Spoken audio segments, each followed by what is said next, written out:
King Media in association with Boxstore. Eddie Hearn, thank you for giving us a few moments of your time. Cordina this Saturday. You've done a lot of interviews about the fight, so I just want to concentrate on potential future fights. Are you looking to set up Zelfa Barrett, Cordina if they both come through this Saturday? Yeah, I mean, for Joe, I think he's going to want to go straight into unifications. For me, I'd love to make the Zelfa Barrett fight. I think Zelfa's got a tough job on Saturday because he's got a tough fight against a durable opponent. So he's got to be exciting, he's got to look good. If he can force the stoppage, particularly, make a real statement. And he's got to call out that Joe Cordina fight. I mean, firstly, Joe's got to win. But for me, Manchester against Cardiff, I think it's a real fight between those two. But I know if Joe wins, he'll be wanting to make up for lost time and try and move on to unifications as well. What about the inactivities? It's had 10 months out. Are you concerned about that? A little bit. I mean, and of course, coming off a break in the hand. But I feel like the confidence and the momentum from the Agawa fight is still there. I feel like Rakimov, although a southpaw, is well suited to Joe. I think he's going to walk him onto shots, and I think he's going to stop him.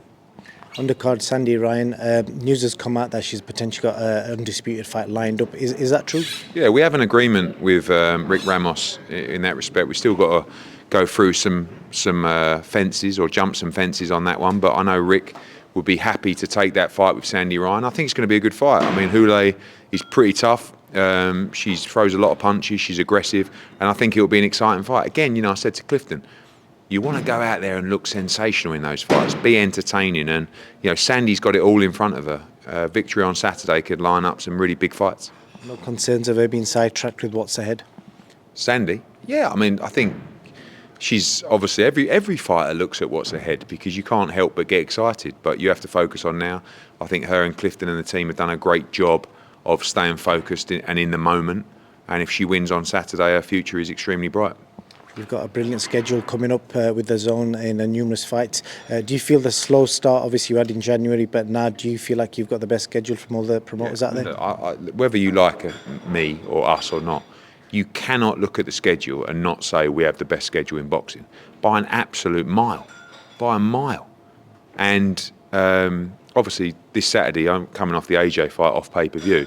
This Saturday you've got a brilliant card from Wales, great main event for the World Championship with Rakimov against Cordina, and then you're going straight into Tank against Ryan Garcia as part of your subscription in the UK. Then you've got Canelo Alvarez against John Ryder as part of your subscription. You've got Katie Taylor against Chantel Cameron. You've got Lee Wood against Maurizio Lara. That's just May.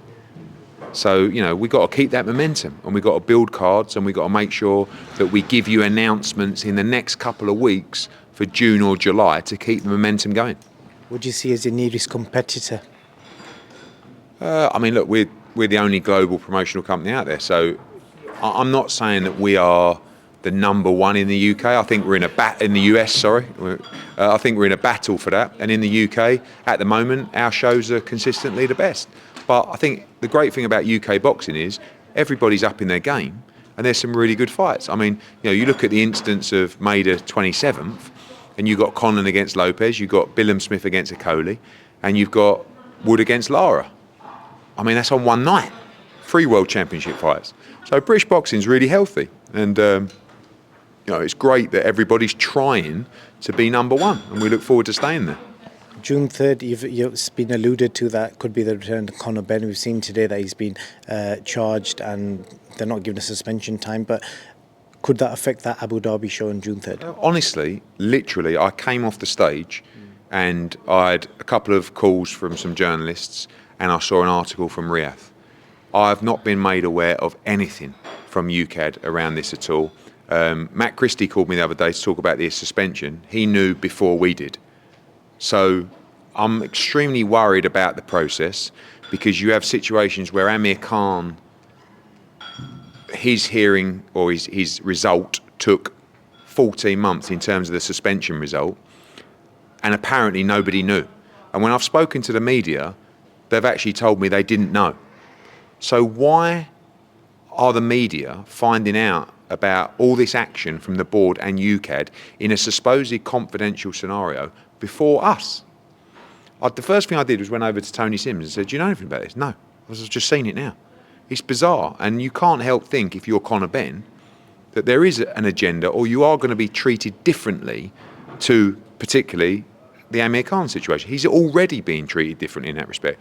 But the good news for people who don't like the situation, and we don't like it either, is that UKAD have the document and they will be having a hearing and going through the process and I guess deciding on what route they're going to take with confrontation and appeal from Conor Benn, of course, to hear his side. And then we're going to get to the situation. The next move is, where does he fight next? Speaking to our lawyers, speaking to the board, seeing where the British Boxing Board of Control and perhaps UKAD actually have jurisdiction over other international commissions, which I believe does not exist. But, you know, until we digest that, literally I've heard it through the media. So we'll have to see. I think it was the same reporter that released the story. Do you feel like there's a leak within There's an UKAD? obvious leak. How do you sort that out? You cannot say there isn't a leak. Anyone that says there isn't a leak is a liar. Because ultimately, if this process is confidential, and every interview Robert Smith says, same with Amir Khan, the process is confidential. So who is alerting the media to what UKAD and the board are doing? It's not me, it's not Conor Benn. So it has to be coming from the board or from UKAD. And we need to find out that process because it's making the situation and the process for Conor Benn unfair. So, and even if you can't stand Conor Benn, if you think he's completely guilty, do you honestly think he's going to get a fair trial from these people? But, you know, again, something to digest over the next couple of days. That date, June 3rd, have you got an obligation to put an event on just in case Conor is off that show? I mean, we can go later in June. It's not an issue. But we will be in Abu Dhabi, and hopefully that will be with Conor Benn. And then obviously news, I spoke to Amir Abdullah from Skills Challenge yesterday. He's confirmed all 4 parties have been spoken to. A lot of the reaction online is if AJ doesn't take that fight in the summer, people are questioning him as a fighter and as a person. How do you feel about that?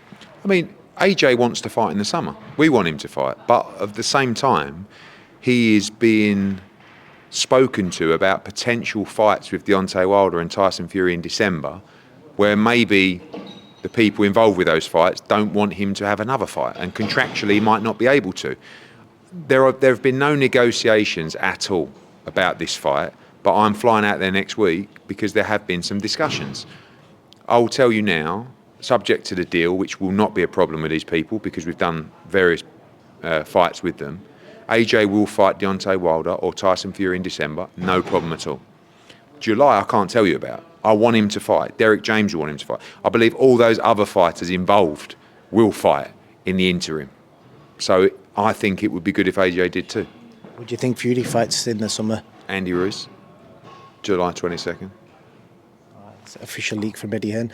And then last question, the video that we did a few weeks ago went viral across a lot of social media platforms where you spoke positively about Ramadan. And basically, I've been given something, but I ain't got it with me, so I want to give it to you next time I see you. Somebody's passed me something to give you. Thank you. Thank you. Well, look, I feel like when you talk about religion, you get a lot of criticism, whatever way you want to look at it, but I don't really care. Everything that I tell you just comes from either my heart or my mouth or both. And that was just, I think as you get older, you want to learn more. Doesn't matter whether it's a religion, cities, cultures, history. At school, you don't really want to learn about different faiths and different countries and the history that unfolded in those countries and the way the world got to where it is today. But as you get a little bit older, you do. And when I retire, I'll even look a little bit harder. So we'll see. Cheers.